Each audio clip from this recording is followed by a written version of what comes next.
ಹಾಗಾಗಿ ಪೊಲೀಸರು ಒಂದೇ ಕಡೆ ಇರದೆ ರಾತ್ರಿ ಇಡೀ ಓಡಾಟ ಮಾಡಿದ್ದಾರೆ. ಈ ಮೂಲಕ ಸಿಟಿ ರವಿ ಅವರಿಗೆ ರಕ್ಷಣೆಯನ್ನ ನೀಡಿದ್ದಾರೆ ಅಂತ ಕಾಂಗ್ರೆಸ್ ವಕ್ತಾರ ಆಯನೂರು ಮಂಜುನಾಥ್ ಸಮರ್ಥಿಸಿಕೊಂಡಿದ್ದಾರೆ. ಸಿಟಿ ರವಿ ಅವರು ಲಕ್ಷ್ಮಿ ಹೆಬ್ಬಾಳ್ಕರ್ ಅವರ ವಿರುದ್ಧ ಅಶ್ಲೀಲ ಪದವನ್ನ ಬಳಸಿದ್ರಿಂದ ಕಾಂಗ್ರೆಸ್ ಕಾರ್ಯಕರ್ತರು, ಬೆಳಗಾವಿಯ ಮತದಾರರು ಆಕ್ರೋಶಗೊಂಡಿದ್ರು. ಅವರಿದ್ದಂತಹ ಠಾಣೆಗೆ ನುಗ್ಗುವ ಸಾಧ್ಯತೆ ಇತ್ತು ಅಂತ ಹೇಳಿದ್ರು. ಸುವರ್ಣ ವಿಧಾನಸೌಧದಿಂದಲೇ ಕರೆದುಕೊಂಡು ಹೋದಂತಹ ಸಿಟಿ ರವಿ ಅವರನ್ನ ಎನ್ಕೌಂಟರ್ ಮಾಡಲು ಪೊಲೀಸರು ಮುಂದಾಗಿದ್ರು ಎಂಬ ಬಿಜೆಪಿ ಹೇಳಿಕೆ ಸರಿಯಲ್ಲ. ತನ್ನ ತಾವು ವೈಭವೀಕರಿಸಿಕೊಳ್ಳುವಂತಹ ಆತ್ಮರತಿ ಕಾಯಿಲೆ ಅವರಿಗಿದೆ ಅಂತ ಲೇವಡಿ ಮಾಡಿದ್ರು.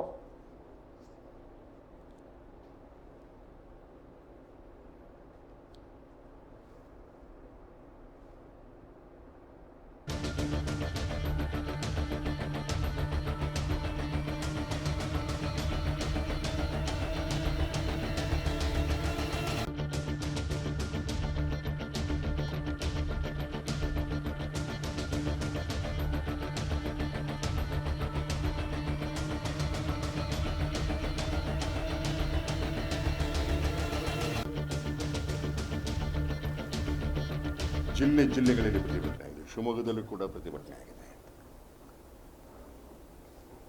ಮತ್ತೆ ನೋಡಿ, ಸಭಾಪತಿ ಎದ್ದ ಕೂಡಲೇ ಆ ರೆಕಾರ್ಡಿಂಗ್ ಸ್ವಿಚ್ ಆಫ್ ಆಗುತ್ತೆ. ಅದರಲ್ಲೂ ಕೂಡ ಒಂದು ಬ್ಯಾಕಿನ್ CCTV ಒಂದು ಮೂವ್ ಆಗ್ತಾ ಇರುತ್ತೆ. ಅದು ನೇರ ಕಲಾಪಗಳನ್ನ ರೆಕಾರ್ಡ್ ಮಾಡೋದಿಲ್ಲ, ಒಟ್ಟು ಜನರಲ್ ಇರ್ತದೆ. ಅದರಲ್ಲಿ ಪರಿಗಣಿಸಿದಾಗ ಬರೀ ಗದ್ದಲಗಳು ಕೇಳಿಸ್ತವೆಯೇ ಹೊರತು ಯಾವುದು ಸ್ಪಷ್ಟತೆ ಕಾಣೋದಿಲ್ಲ. ಸದನ ನಡೆಯುವಾಗ ಅದು ಆನ್ ಆದರೆ ಯಾರು ಮಾತಾಡ್ತಿರ್ತಾರೆ ಅವ್ರಗಳ ಮೇಲೆ ಕೇಂದ್ರೀಕರಿಸ್ತಾ ಹೋಗ್ತಾರೆ. ನನಗನ್ಸುತ್ತೆ ಬರೀ ಮೊಬೈಲ್ಗಳೆಲ್ಲ ಯಾವುದಾರ ಮೀಡಿಯಾದವ್ರ ಕೈಲೂ ಇರಬಹುದು, ಅದು ಹೊರಗೆ ಬರ್ತದೆ, ಯಾವುದೋ ಕಾಲದಲ್ಲಿ ಬರ್ತದೆ. ಖಂಡಿತವಾಗಿ ಮೀಡಿಯಾದವ್ರು ನೋಡ್ರಿ, ನಾವು ಕೂತ್ಕೊಂಡು ಹಿಂಗೆ ಮೊಬೈಲ್ ನೋಡಿಕೊಂಡ್ರೆ ರೆಕಾರ್ಡ್ ಮಾಡಿರ್ತಾರೆ, ಹಿಂಗೆ ಬೈದത്തിന് ಬಿಡ್ತಾರ? ಖಂಡಿತ ಇರುತ್ತೆ, ಅದು ಯಾವುದೋ ಕಾಲದಲ್ಲಿ ಹೊರಗಡೆ ಬಂದೇ ಬರ್ತದೆ. ಆದರೆ ನಮ್ಮ ಹತ್ರ ಈಗ ನನ್ನ ಹತ್ರನೂ ಕೂಡ ಪ್ರಾಸ್ಟ್ಯೂಟ್ ಅಂತ ಕೂಗುವಂಥದ್ದು ನನ್ನ ಮೊಬೈಲಲ್ಲಿ ಕೂಡ ಇದೆ. ಯಾರು ಕೂಗೋದು? ರವಿಯ ಧ್ವನಿ ಅಂತ ಗೊತ್ತಾಗ್ತದೆ. ಅದಕ್ಕೆ FSL ರಿಪೋರ್ಟ್ ಬರಲಿ ಅಂತ ನಮ್ಮ ನಾಯಕರುಗಳು ಹೇಳ್ತಾ ಇರೋದು ಇದರಲ್ಲೇ ಇದೆ. ಯಾಕೆ ಇದ್ಕಿದ್ದಂಗೆ ಪ್ರಾಸ್ಟ್ಯೂಟ್ ನಮಗೆ ರವಿಯ ಧ್ವನಿ ಶೌಟ್ ಮಾಡ್ಬೇಕಾದ್ರೆ ಏನಾಗುತ್ತೆ ಅಂತ ಗೊತ್ತು. ಇಷ್ಟು ವರ್ಷದ ಜೊತೆಗಿಲ್ವ ನಾವು? ಕೂತ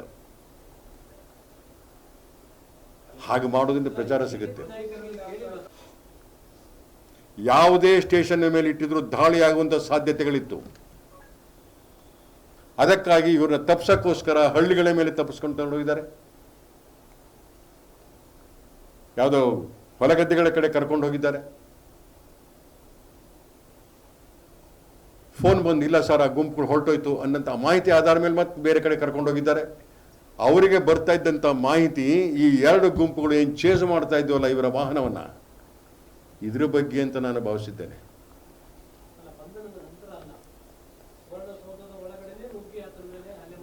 ಅಲ್ಲಿ ಯಾರು ಪ್ರೇಕ್ಷಕರಾಗಿ ಬಂದಿರ್ತಾರೆ, ತಮ್ಮ ಸಚಿವರಿಗೆ ಗಲಾಟೆ ಆಯಿತು ಅಂತ ಗೊತ್ತಾಗ್ತದೆ. ಅವರ PA ಅಲ್ಲಿ ಇನ್ವಾಲ್ವ್ ಆಗಿದ್ದಾನೆ ಅಂತ ಮೀಡಿಯಾದಲ್ಲಿ ನೋಡಿದೆ ನಾನು. ಅಯ್ಯೋ ನಮ್ಮ ಸಚಿವರಿಗೆ ಆಯಿತು ಅಂದಾಗ ಆ ಗ್ಯಾಲರಿ ಹೊರಗಡೆ, ಸದನದ ಒಳಗಲ್ಲ, ಅದು ವಿಧಾನಸೌಧದ ಬಿಲ್ಡಿಂಗ್ ಒಳಗಡೆ. ಲಾಬಿ ಎಂಟ್ರ್ ಆಗಕ್ಕೆ ಆಗೋದಿಲ್ಲ, ಲಾಬಿ ಕಟ್ ಮಾಡ್ತಾರೆ. ಆ ಗೇಟ್ ಏನು ಒದೀತಾರೆ ತೋರಿಸ್ತೀರಿ? ಇಲ್ಲ, ಲಾಬಿ ಇಲ್ಲ. ಇದು ಎರಡು ಥರ ಇರ್ತದೆ. ಒಂದು ನಮ್ಮ ಸದನ, ಅದ್ರ ಸುತ್ತಲೂ ಲಾಬಿ, ಪತ್ರಕರ್ತರು, ವಿರೋಧ ಪಕ್ಷದ ನಾಯಕರು, ಆದಿಪಕ್ಷ ಇರುವಂಥ ಲಾಬಿ. ಅದಾದ್ಮೇಲೆ ಹೊರಗಿನ ಕವಚ, ಹೊರಗಿನದ್ರೊಳಗೆ ಆ ಗೇಟ್ ಒದೆಯೋದು ಏನು ಕಾಣುತ್ತೆ, ಹೊರಗಿನ ಭಾಗ. ಅಲ್ಲಿ ಪ್ರೇಕ್ಷಕರು ಕೂಡ ಹೋಗಲಿಕ್ಕೆ ದಾರಿಗಳಿದ್ದಾವೆ. ಆ ಥರದ ಜಾಗದಲ್ಲಿ ಆಗಿರೋದು. ಸದನ ಒಳಗಡೆ ಪ್ರವೇಶ ಆಗಿಲ್ಲ. ಆ ಥರ ಸಾರ್ವಜನಿಕರು ಓಡಾಡೋ ಜಾಗದಲ್ಲಿ ಅದು ಆಗಿದೆ. ಪಾಸ್ ತಗೊಂಡು ಬಂದಿರ್ತಾರೆ, ಯಾರ್ಯಾರ್ದೋ ಪರಿಚಯ ಇನ್ಫ್ಲುಯೆನ್ಸ್ ಮೂಲಕ ಒಳಗೆ ಬಂದಿರ್ತಾರೆ. ಅವೆಲ್ಲವನ್ನು ಪೊಲೀಸರು ತಡೆ ಹಿಡಿದಿದ್ದಾರೆ. ಆಕಸ್ಮಿಕವಾಗಿ ಪ್ರಚೋದನೆ ಆದರೂ ಕೂಡ ತಡೆ ಹಿಡಿದಿದ್ದಾರೆ. ಹಾಗಾಗಿ ಆ ಕ್ರಮ ಸರಿ ಅಂತ ನಾನು ಹೇಳ್ತಾ ಇಲ್ಲ. ನಾನು ಆ ಕ್ಷಣದಲ್ಲಿ ಭಾವೋದ್ವೇಗಕ್ಕೆ ಒಳಗಾದಂಥ ಸಮೂಹದ ವರ್ತನೆ ಅದು ತಪ್ಪು. ಅದನ್ನು ನಿಯಂತ್ರಿಸಿದ್ದಾರೆ. ಇವ್ರನ್ನೇನೋ ಎನ್ಕೌಂಟರ್ ಮಾಡಕ್ಕೆ ಹಳ್ಳಿಗಳ ಮೇಲೆ ಸುತ್ತುವರಿಸಬೇಕಾಗಿಲ್ಲ.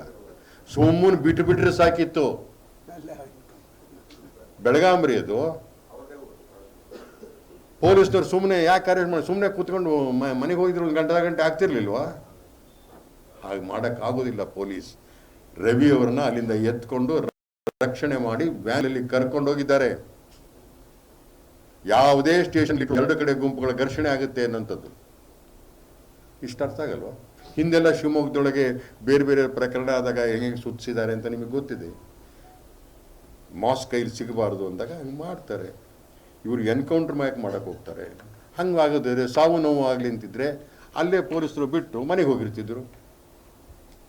ಸುಮ್ಮನೆ ಅನಗತ್ಯವಾಗಿ ರಕ್ಷಣೆ ಕೊಟ್ಟಂಥ ಪೊಲೀಸರ ಮೇಲೆ ಟೀಕೆ ಮಾಡೋದು ಬೇಡ. ಬಹಳ ಭಾಷೆ ಮಿತಿಮೀರಿ ಹೋಗ್ತಾ ಇದೆ ಪೊಲೀಸರ ಮೇಲೆ, ಮಿತಿಮೀರಿದ ಭಾಷೆ.